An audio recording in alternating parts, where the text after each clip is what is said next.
Sa tuwing may baha tulad ng bumuhos ang malakas na ulan dulot ng habagat at mga nagdaang bagyo,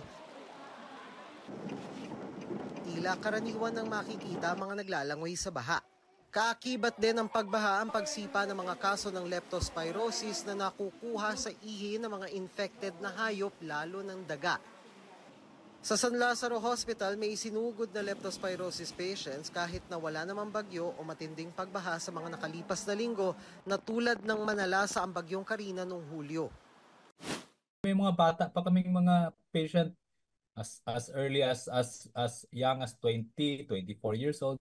Severe na yung leptospirosis nila. These are the exposures that was brought after the Karina. We still have to monitor those who are exposed during the enteng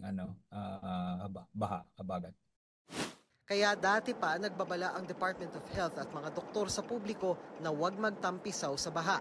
Sa San Juan may ordinansang nagtatakda ng multa sa mga lalabag dyan. Dapat alam niyo na bawal po ang paglalangoy sa tubig baha at delikado ito para sa inyo. Ang MMDA naglabas na rin ng Regulation 24-003 na nagbabawal sa paglangoy, paglalaro, pagtambay o hindi kinakailangang paglusong sa baha. Nagpasa na rin ang resolusyon ng Metro Manila Council na humihimok sa mga LGU na maglabas din ng kanilang sariling ordinansa gaya sa San Juan. Matitigas po ulo nila.